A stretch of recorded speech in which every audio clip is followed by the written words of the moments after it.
आज हम कर रहे हैं मैथिली शरण गुप्त की कविता संदेश यहाँ मैं नहीं स्वर्ग का लाया।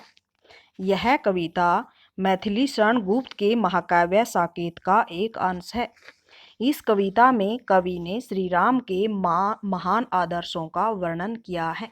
तो देखिए, निज रक्षा का अधिकार रहे जन जन को, सबकी सुविधा का भार किंतु शासन को। इस काव्यांश में क्या है, कवि ने एक शासक के यानी कि लोकतांत्रिक जो प्रजातंत्र का हमारा जो शासक हैं उसके कर्तव्यों का वर्णन किया है जनता के प्रति। निज होता है अपनी, निज रक्षा का अधिकार रहे जन जन को, सबकी सुविधा का भार किंतु शासन को। कवि कहता है कि शासक को अपने व्यक्तिगत जीवन का बलिदान अपनी जनता के जीवन को सुखी बनाने के लिए करना चाहिए और जनता को अपनी रक्षा करने का अधिकार प्राप्त होना चाहिए। मैं आर्यों का आदर्श बताने आया।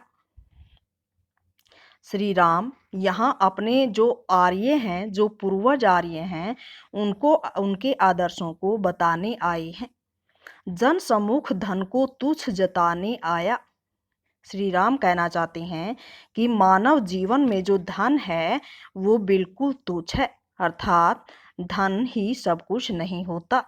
सुख शांति हेतु मैं क्रांति मचाने आया। क्रांति मचाना होता है परिवर्तन लाना। वे जनता की सुख शांति के लिए समाज में बिल्कुल परिवर्तन लाना चाहते हैं।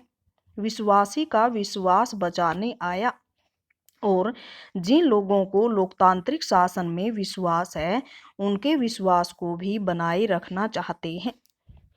आगे, मैं आया उनके हेतु की जो तापित हैं, जो विवश विकल बलहीन दिन शापित हैं। तापित होता है दुखी, विवश कमजोर, मजबूर, विकल दुखी, बलहीन शक्तिहीन, दीन दुखी, शापित शाप से ग्रस्त। तो श्री राम कहते हैं कि मैं यहाँ उन लोगों की सहायता करने आया हूँ जो दुखी हैं, मजबूर हैं, गरीबी की पीड़ा से दुखी हैं और जो शाप से ग्रस्त हैं। हो जाएं अभय वे जिन्हें की भय भासित है, जो कोणप कुल से मुख सदृश शासित हैं। कोणप होता है राक्षस, कोणप कुल होता है राक्षस वंश का। मुख सदृश शासित होता है गूंगों के समान पराधीन या गूंगों के समान गुलाम। तो जो व्यक्ति दूसरों की शक्ति से भयभीत है उसे भय रहित होना चाहिए। जो राक्षस कुल द्वारा गूंगों की भांति पराधीन बनाए गए हैं, अर्थात जिन्हें बोलने का अधिकार तक नहीं दिया गया है, श्री राम ऐसे ही गुलाम लोगों को स्वतंत्र कराने के लिए इस संसार में आए हैं। मैं आया जिसमें बनी रहे मर्यादा, बच जाए परबल से मिटे न जीवन सादा। परबल होता है बलवान शक्तिशाली। तो कवि कहता है कि मैं धरती पर इसलिए आया हूँ कि हमारी मर्यादाएं सुरक्षित रहें। जो आम लोग हैं उनका जीवन शक्तिशाली लोगों के दमन से बच जाए। सुख देने आया, दुख झेलने आया, मैं मनुष्यत्व का नाट्य खेलने आया। मनुष्यत्व होता है मानवता के भाव, नाट्य नाटक। तो कवि श्री राम के माध्यम से कहना चाहते हैं कि मैं खुद दुख सहन करके दूसरों को सुख देने का आदर्श स्थापित करने आया हूँ। और कहना चाहते हैं कि जो श्री राम हैं वो इस संसार में मनुष्यता का नाटक करने आए हैं, अर्थात जो श्री राम हैं वो अवतार लेकर हमारी धरती पर आदर्श का भाव स्थापित करने आए हैं। आगे, मैं यहाँ एक अवलंब छोड़ने आया, गढ़ने आया हूँ नहीं तोड़ने आया। मैं यहाँ जोड़ने नहीं बांटने आया, जगत उपवन के झंझार छांटने आया। अवलंब होता है सहारा, गढ़ना निर्माण करना। जगत उत्पन्न होता है संसार रूपी बगीचा। झंझार छांटना होता है मुसीबतों को दूर करना।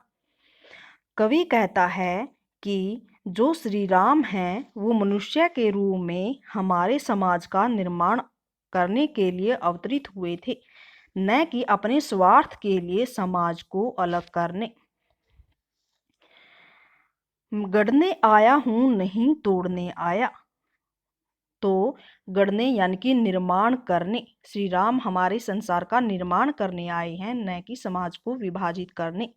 मैं यहाँ जोड़ने नहीं बांटने आया, यानी कि यहाँ मैं कोई धन एकत्रित करने के लिए नहीं आया हूँ, बल्कि लोगों को अपना प्रेम बांटने के लिए आया हूँ।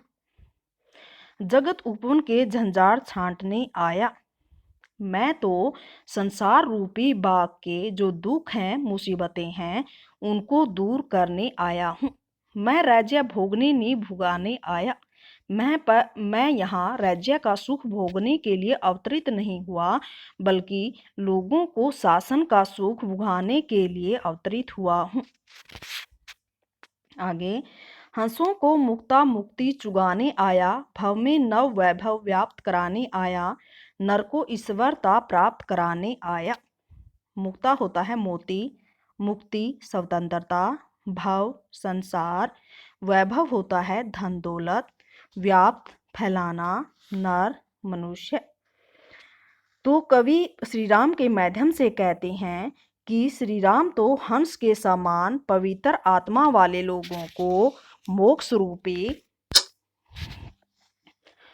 श्री राम हंस के समान पवित्र आत्मा वाले लोगों को मोक्ष रूपी स्वतंत्रता रूपी मोती प्रदान करने आए हैं। भाव में नव वैभव व्याप्त कराने आया। वो तो इस भाव में संसार में वैभव को फैलाने आए हैं, सुख समृद्धि को फैलाने आए हैं।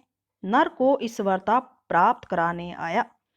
वे तो मनुष्य को ही ईश्वर प्राप्ति करवाने नहीं, अपितु मनुष्य को ईश्वरीय गुणों से संपन्न करके उसे ईश्वरत्व प्रदान करने आए हैं। संदेश यहाँ मैं नहीं स्वर्ग का लाया, इस भूतल को ही स्वर्ग बनाने आया। भूतल होता है धरती या पृथ्वी अथवा आकर्षण पुण्य भूमि का ऐसा अवतरित हुआ मैं आप उच्च फल जैसा।